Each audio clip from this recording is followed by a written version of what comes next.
Hello viewers, welcome the computer school. আশা করি আপনারা খুবই ভালো আছেন। আজকে আপনাদের দেখাবো মাইক্রোসফট এক্সেলের মোস্ট ইম্পর্ট্যান্ট ফর্মুলা এগ্রিগেট। সেই এগ্রিগেট ফর্মুলা আপনারা কিভাবে ইউজ করবেন। সেই এগ্রিগেট ফর্মুলার মধ্যে 19টি ফর্মুলা রয়েছে।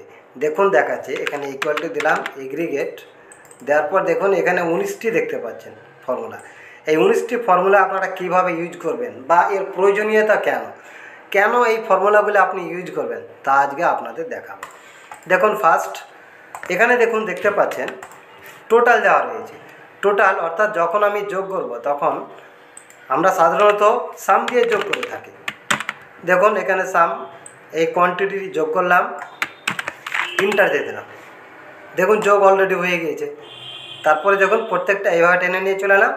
এখানে রেটের যে অপশান, এখানে যে সেলগুলি রয়েছে তার একটা টোটাল হয়ে গেছে এবং টোটাল অ্যামাউন্টেরও এখানে টোটাল হয়ে গেছে। কিন্তু কথা হচ্ছে আমি এগ্রিগেট কেন ব্যবহার করব। এর ব্যবহার করার কারণ হচ্ছে, দেখুন ডিলিট করে দিলাম, ইকুয়াল টু দিলাম এগ্রিগেট সাম, অপশান চুজ করলাম 9, কমা দিলাম। এখানে দেখুন 8টি অপশান রয়েছে, এখানে 8টি অপশান আছে। 8টি অপশানের মাধ্যমে 3 নম্বর যে অপশান, এই অপশান আমি চুজ করলাম। যে কোনো অপশান আপনি নিতে পারেন। 3 নম্বর নিলাম, এবার কমা দিয়ে দিলাম। এবার দেখুন আমি সিলেক্ট করে দিলাম, কমা দিয়ে দিলাম, ইন্টার দিয়ে দিলাম। দেখুন এখানে ঠিক এখানে চলে এসছে, যোগফল ক্রিয়েট হয়ে গিয়েছে। এবার দেখুন আমি যদি এখানে ইগনোর একটা অপশান দিই, এন পাবলিকে, কিন্তু তারপরেও কিন্তু দেখুন যোগফল এখানে থেকে গেছে। এবার এই জায়গাটায় দেখুন এখানে আমি সাম ইউজ করছি, দেখুন সাম ফর্মুলা ইউজ করছি। ফার্স্ট বন্ধনী ক্লোজ, ইন্টার দিয়ে দিলাম। দেখুন ইগনোর দেখাচ্ছে। এবার দেখুন আমি আরেকটি ফর্মুলা দেখাচ্ছি আরেক জায়গাতে, যেটা আমরা ব্যবহার করে থাকি সাম, সেখান থেকেও আমরা সাম করে থাকি সাব টোটাল। আমরা সাব টোটালের মাধ্যমেও আমরা সাম অর্থাৎ যোগ করে থাকি। দেখুন এবার সাম যে 9 নম্বর রয়েছে, আমি সাব টোটাল ফর্মুলা এবার ইউজ করছি। তারপরে দেখুন কমা দিলাম, কমা দেওয়ার পর দেখুন আবার আমি সিলেক্ট করে দিলাম। সিলেক্ট করে দেওয়ার পর ফার্স্ট বন্ধনী ক্লোজ, এবার ইন্টার দিয়ে দিলাম। দেখুন সেম একই রকম দেখাচ্ছে। তাহলে দেখুন এখানে 3টির মধ্যে পার্থক্য দেখেন, যে সামের মাধ্যমে আমরা টোটাল করছি তবুও ইগনোর দেখাচ্ছে, এবার সাব টোটালের মাধ্যমে আমরা যোগ করছি সাম করছি তবুও এখানে ইগনোর দেখাচ্ছে। কিন্তু এগ্রিগেট এর মাধ্যমে যখন আমরা যোগ করব তখন কিন্তু আর ইগনোর দেখাচ্ছে না। তাহলে আশা করি বুঝতে পেরেছেন এই 3টির মধ্যে পার্থক্য কোনটা রয়েছে। তাহলে আমরা এগ্রিগেট এই অপশান আমরা কেন ব্যবহার করব আপনারা আশা করছি বুঝতে পেরেছেন। এবার দেখুন আমি আপনাদের দেখাচ্ছি, আবার দেখাচ্ছি। দেখুন এগ্রিগেট সাম, কমা দিলাম। এবার দেখুন 3 নম্বরের অপশানটা নিলাম, এবার আবার কমা দিয়ে দিলাম। কমা দেওয়ার পর এই অপশানটি আমি চুজ করে নিলাম, কোয়ান্টিটি এই সেলগুলি ফার্স্ট বন্ধনী ক্লোজ করে দিলাম। এবার তার আগে দেখুন একটু ভালোভাবে দেখে নেবেন, আর একটু দেখিয়ে দিচ্ছি আপনাদের।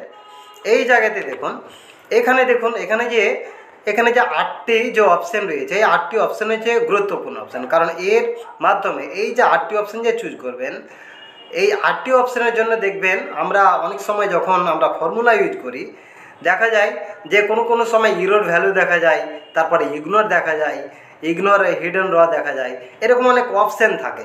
তাহলে এই অপশানগুলো যাতে না আসে তার জন্য আমরা এই এগ্রিগেটের মাধ্যমে আমরা এই অপশানগুলি পেয়ে যাব। যে এই অপশানগুলি যদি আমরা চুজ করি তাহলে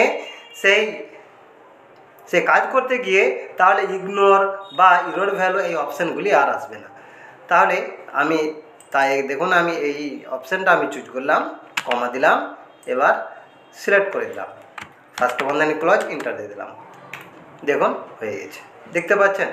আশা করি আপনারা বুঝতে পেরেছেন। তাহলে দেখুন এই এগ্রিগেটের আন্ডারে যে আরও যে অন্যান্য ফর্মুলাগুলি রয়েছে সেই ফর্মুলাগুলি ইউজ করলেও কিন্তু এই অপশানগুলি ইরোর বা ইগনোর আসবে না। দেখুন দেখাচ্ছে এখানে প্রচুর অপশান রয়েছে। দেখুন প্রায় 19টি রয়েছে। এই 19টি ফর্মুলা যখন আপনি ইউজ করবেন এগ্রিগেটকে ইন্ডিকেট করে, তখন কিন্তু আর ইরর বা ইগনোর এই অপশানগুলি আসবে না।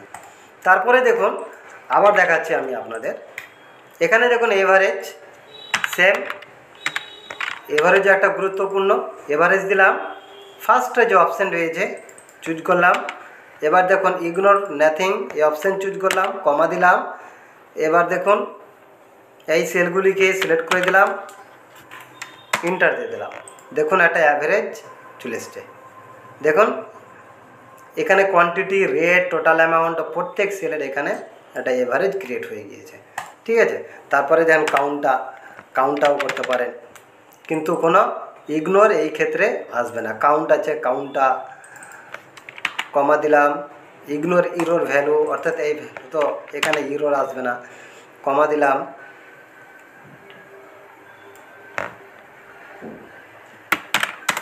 ইন্টার দিয়ে দিলাম। দেখুন এখানে চলে এসছে। এই দুটি এখানে দেখুন এই দুটি নাম্বার বাদ দিয়ে দিলাম, দেখুন এখান থেকে কমে গিয়েছে, দেখতে পাচ্ছেন। তারপরে দেখুন এখানে ম্যাক্সিমাম, সেম একই রকমভাবে ম্যাক্স দেখছেন 4 নাম্বার অপশান চুজ করলাম, কমা দিলাম। 2 নম্বর ইউজ করলাম, কমা। এবার দেখুন ম্যাক্সিমাম এখান থেকে নিচ্ছি আমি, ফার্স্ট বন্ধনী ক্লোজ, ইন্টার দিয়ে দিলাম।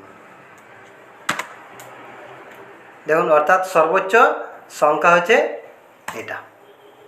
এবার দেখো লার্জ, এটা হচ্ছে গুরুত্বপূর্ণ। এটা আপনি কিভাবে করবেন দেখুন, এটা দেখেন এগ্রিগেট লার্জ হচ্ছে সব থেকে বড়। তাহলে লার্জ এখানে অপশান রয়েছে, দেখুন লার্জ রয়েছে 14 নম্বরে। 14 নম্বর চুজ করলাম, কমা দিলাম। 3 নম্বর চুজ করলাম, আবার কমা দিলাম। এবার এই সেলগুলিকে সিলেক্ট করে দিচ্ছি।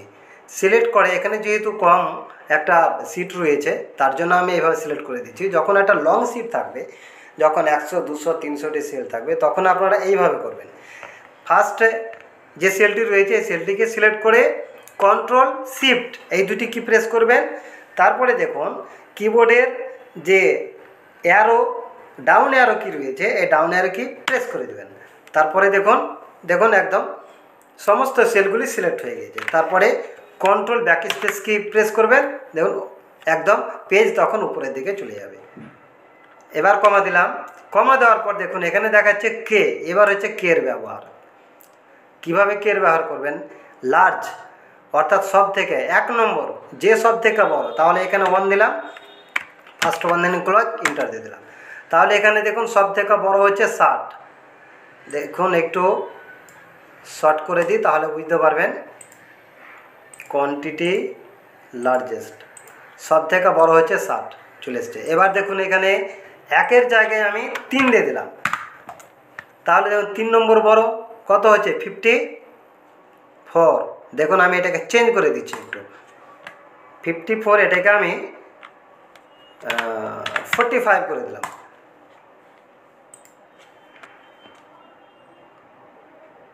আর এটিকে করে দিচ্ছি আমি 41।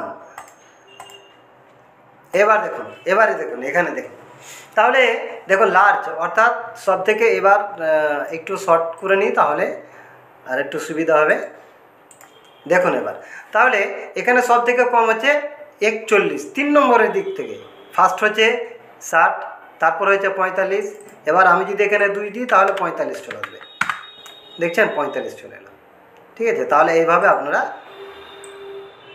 এই ফর্মুলা ইউজ করতে পারেন। তারপরে দেখুন স্মল এগ্রিগেট দিলাম, স্মল দেখুন এখানে 15 নম্বরে আছে, কমা দিলাম, আবার কমা দিলাম, সিলেক্ট করে দিলাম, কমা দিলাম। এবার আপনাকে বলা হলো যে সব থেকে কমের মধ্যে থেকে 4 নম্বরে যে রয়েছে, যে 4 নম্বরে রয়েছে যে প্রোডাক্টটা 4 নম্বর কম দিয়েছে, তার নামটা নিয়ে এসো, তাকে চুজ করো। তখন কিভাবে করবেন, এখানে 4 লিখলাম, ফার্স্ট বন্ধনী ক্লোজ, ইন্টার দিয়ে দিলাম। দেখুন এখানে দেখতে পাচ্ছেন, দেখুন 25। এবার দেখুন শর্ট ফাইল করে তাহলে বুঝতে পারবেন, স্মলেস্ট টু লার্জেস্ট। দেখুন দেখতে পাচ্ছেন 4 নম্বরের দিক দিয়ে হচ্ছে 25। এবার যদি আমি এটাকে 2 নম্বর করি, তাহলে দেখুন 10 চলে এলো। ঠিক আছে, তাহলে এইভাবে এগ্রিগেট ফর্মুলা আপনারা ইউজ করতে পারেন। আশা করি এই ভিডিও থেকে আপনারা অনেক কিছু শিখতে পারবেন। এইরকম অসংখ্য টিপস পেতে আমার চ্যানেলটি সাবস্ক্রাইব করুন, লাইক শেয়ার ও কমেন্ট করুন এবং নিয়মিত ভিডিও পেতে নোটিফিকেশান